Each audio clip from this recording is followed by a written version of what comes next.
Welcome back. A revolution appears to be building in the grocery world. Cheryl Casoni with the headline. Cheryl. That's right. Good morning, Maria. Good morning, everyone. The world's biggest retailer going smaller, and it could mean trouble for Whole Foods, Kroger, and Trader Joe's. According to Moody's, the rollout of Walmart's neighborhood markets, which offers groceries, fuel, and pharmacy items, is not just expanding, but it's thriving. Described as compact supercenters, Moody's says that this gives Walmart a, quote, distinct competitive advantage over virtually anyone, end quote. Stunning pictures from Paris where taxi drivers say they've had enough of Uber. They're staging a massive protest against the ride-sharing app, blocking roads, overturning cars, and setting fires. French taxi drivers have long blasted Uber as unfair competition since its drivers don't have to pay licensing fees. We'll keep you updated on headlines coming out of Paris today.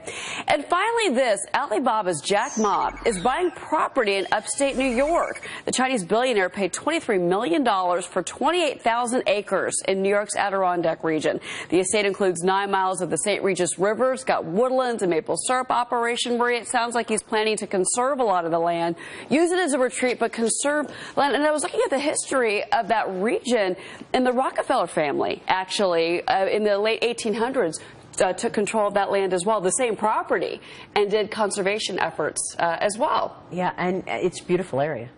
Up in upstate New York. I know that. Joel and Ken joining the conversation. So Jack Ma's buying this reservation. Is it for conservation? Or, I mean, I could totally see him doing things like a board meeting or something. Absolutely. It is a very good location. It's very close to New York City, but he has been very vocal about preserving the environment. This is one of his biggest causes in China. He has about 23,000 acres in southwestern China that would not have otherwise been preserved. And the company is saying that he plans to take a few vacations there as well. So it's probably a multi-purpose area for him. It's an investment, too. You buy a very large piece of land in the United States. It's a store of value. We were talking about last hour. It's like buying a hard asset, a commodity. Look how gorgeous that is. It's absolutely beautiful. And he is such an interesting character. I mean, he set up a charitable trust in China before the IPO. That's right. $3 billion, all for conservation in China. It's amazing that that is he's so strongly involved in that. But now it's in New York. He says that one of the first things he's going to do is stop logging, which, by the way, I think is... I hope he rethinks that a little bit. Logging has changed a lot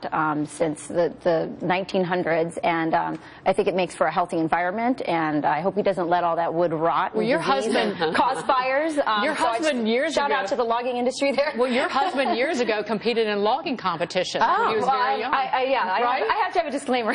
I'm married to a lumberjack. So yeah, excellent. A lumberjack turned congressman. A lumberjack turned congressman. But so yes, he's he's a speed climber, a three-time world champion speed climber. How great! Yeah, but there is a very positive story about logging. And he did say in the article, they said that that's one of the first things he wants to stop, and I think I hope he rethinks it. Well, obviously, he's not going to be letting the land fracked. There's not going to be any fracking up in upstate New York. Fair. That's for sure. Thanks to Governor Cuomo, who says that we are not going to be fracking in the state of New York. That's absolutely what he ruled, for sure. But it's interesting to see Jack Ma making such a big buy. A lot of people say, real estate experts who have been on the show, that the Chinese are really the underlying strength in terms of buying New York State. And driving up the prices in a lot of ways. Driving up the prices. Exactly. And, this actually sets an interesting example for some of those Chinese billionaires coming over, because Jack Ma buying this piece of land, it's very different than buying a big fancy apartment on 57th Street, right? It's a different alternative play. And so perhaps this will have an effect, because a lot of the things that Jack Ma does in China actually do have a ripple effect. Regardless of what you think they are. And also the Chinese love having, they love U.S. property, because they have more confidence in our real estate market and our government than their own. Right. Very fairly liquid real estate market, but rather buy an estate like that than buy a giant building and put your name on it, because then you start getting the backlash which the Japanese experienced in the United States in the late 80s. That's true. That's absolutely right. All right, now to another top story in the Wall Street Journal today. Tensions building as the Supreme Court readies blockbuster rulings, with 6 major cases remaining on the docket. The biggest issues still to be decided are the health law subsidies and the gay marriage cases, along with closely watched rulings involving congressional redistricting and power plant emissions.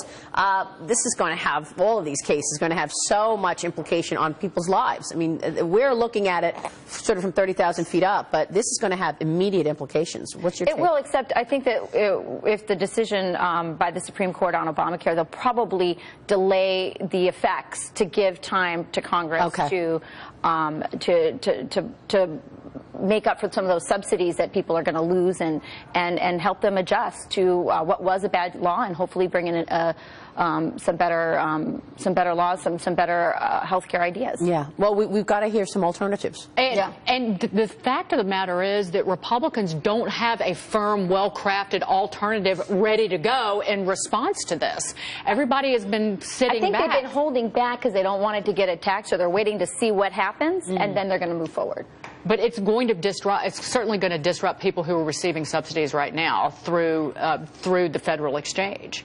Initially, except I think what the plan is, I think that's what they're working on first. Is what do we have in place immediately so that we can help people transition? I think that's I don't know how they don't rule it down, because the law was very clear, you know, for states that have exchanges in them, right? That's right. And the states potentially could also begin stepping up to set up their own exchanges. Down the road, do the Republicans put something in place just so then they can later on, after the election next year, really tackle Obamacare and take it apart? What's left of it in a couple of years? And the GOP has just put out an ad reminding Americans of why they hate the law. So it has like sort of a highlight or a lowlights of all the, you know, we got to pass this before, you know, we read it, and all the things about the American people being stupid. So it's a reminder to people of why they don't like the law, and the law continues to become it continues to lose favor with Americans as time goes. All right, we have breaking news right now. We've got to get to Fox News' chairman and CEO Roger Ailes has just signed a new multi-year deal with 21st Century Fox. Ailes is also the chairman of Fox television stations. Here's a look at the bid-ask for 21st Century Fox. Roger Ailes just announcing that he has signed on. He will continue to report to co-executive chairman Rupert Murdoch, as well as the incoming team of 21st Century Fox, including CEO James Murdoch and co-executive chairman Lachlan Murdoch. Again, breaking news just now. Fox News' chairman and CEO Roger Ailes has just signed a new multi-year deal with 21st Century Fox. Congratulations, Roger. Once look at the stock right here, as we see, and we're expecting, as you can see, wide range there for the bid and ask on 21st Century Fox. Governor Bobby Jindal kicking off his run for the White House, becoming the 13th Republican to officially enter the race. And every campaign season, hedge funds and private equity firms spend big bucks to influence political contests. Right now, Wall Street is projected to pump more than $200 million into the 2016 race. Joining me right now is Dick Devos. He is WindQuest Group president and one of Wall Street's top political donors. It is so great to have you on the show today, Dick. Thank you, Maria. Nice to be here. Although I'm just a Michigan guy. I live in Grand Rapids, Michigan, so this Wall Street stuff, I don't know about that. Good for you. Good for you. Okay, so let me ask you this. What's important to you? We want to try to zero in on what is most important to voters and the donors out there as we try to wind down who is actually going to be real candidates. Well, a couple of observations. This is right now what we're seeing is a little bit of the curse of riches from a Republican standpoint. We have an enormous number of really talented people who have great experience and a variety of perspectives out there in the Republican Party. And I think that's a really exciting thing and an exciting time to be a Republican and to be on the right-hand side. What most of us in business are looking for is we're looking for opportunity.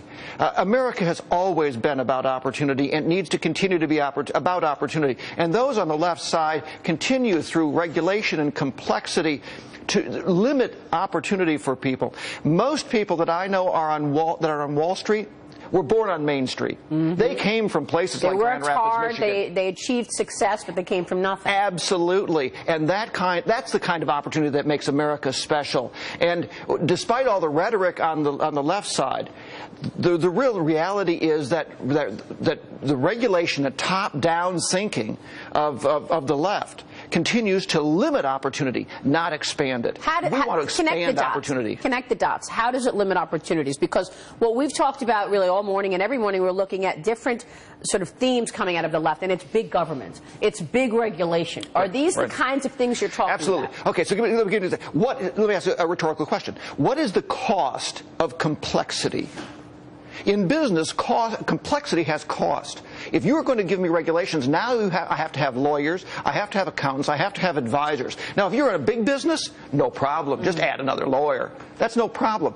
The complexity has an enormous cost to small business. And what we in America have got to continue to do is keep our eye focused on small business and make sure that the entrepreneur, the person who started a business yesterday or wants to start a business tomorrow, has the opportunity to continue, and that we don't drown them in complexity. When I ran for governor in 2006 in Michigan, what I wanted to do was try to find, to say to entrepreneurs, just one stop. I want to try to find a place where you can go one place to get everything you need to start a business, to make it as easy as possible to get into business, and not have to go to 14 different bureaus and 14 different approvals and all the bureaucracy and complexity that make many people say, the heck with it. And when you have this kind of bureaucracies, when you have these kinds of complexities and costs, what do small business managers do? They sit on cash. They don't hire, and they don't invest. And that's why we're seeing such a slow recovery. Or if you have limitations such as Obamacare starts to put on you, what you do is you say it's easier for me or better for me to stay small.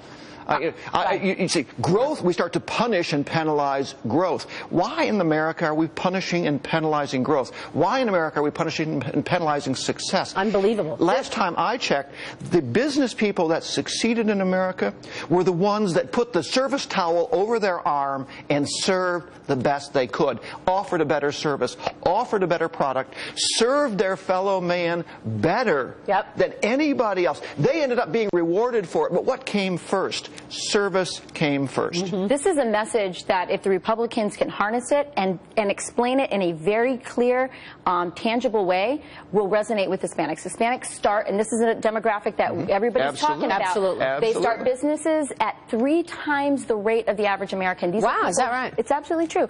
And they care about, I mean, they're very entrepreneurial. They care about regulations.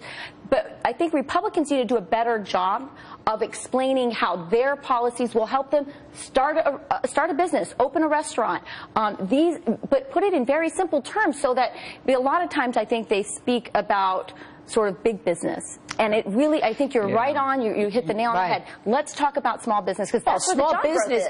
That's the people who create jobs. That's right. That is where and we are just pressuring them. Absolutely. That's where job creation comes from. Frankly, a lot of small business owners, my parents owned a small business, they don't like any politician because politicians tell them what they want to hear and then they never execute. And then they never actually do it. Who are you going to get behind, Dick? Well, right now, I think the way we look at this is that this race is a marathon. You know, I used to be, I still wish I was a runner. I'm now a bike rider. This is a marathon, and what we'd like to do is watch some more of these folks and see how they do on this race. A marathon is not about the first half; it's about the second half. And so what we want to do is watch some of these. We're behind a few folks. I mean, I hate primaries, right? Because I mean, a lot of these guys are my friends. I mean, you know, Bobby Jindal's getting in the race. I think Bobby's a terrific guy, one of the smartest guys I've ever met.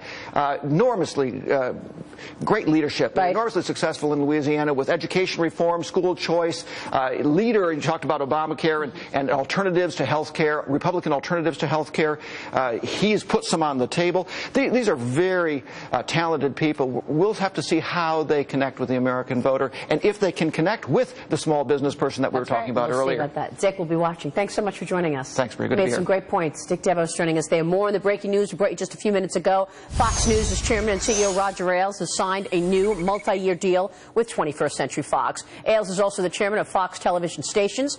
The news just hitting the moments ago, so we want to bring it to you. Take a look at the bid and the ask for 21st Century Fox, and as you can see, we are seeing a pretty wide range there. Ailes will continue to report to co-executive chairman Rupert Murdoch, as well as the incoming team of 21st Century Fox, including CEO James Murdoch and co-executive chairman Lachlan Murdoch. The announcement was made together by Rupert Murdoch, Lachlan Murdoch, and James Murdoch. Again, breaking just now. Fox News chairman and CEO Roger Ailes signing a new multi-year deal with 21st Century Fox. Rupert Murdoch releasing this statement a moment ago. Nearly 2 decades ago, Roger took a bold idea rooted in the belief that there was room for more choice in cable news, and much to all the naysayers' surprise, through his development of vibrant programming and talent, created a behemoth of a business with one of the most passionate and engaged audiences in the history of television news.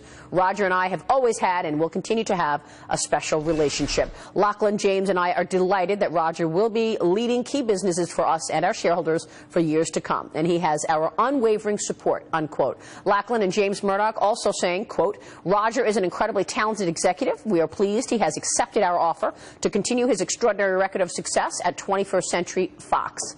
Congratulations, Roger Ailes. We'll be right back.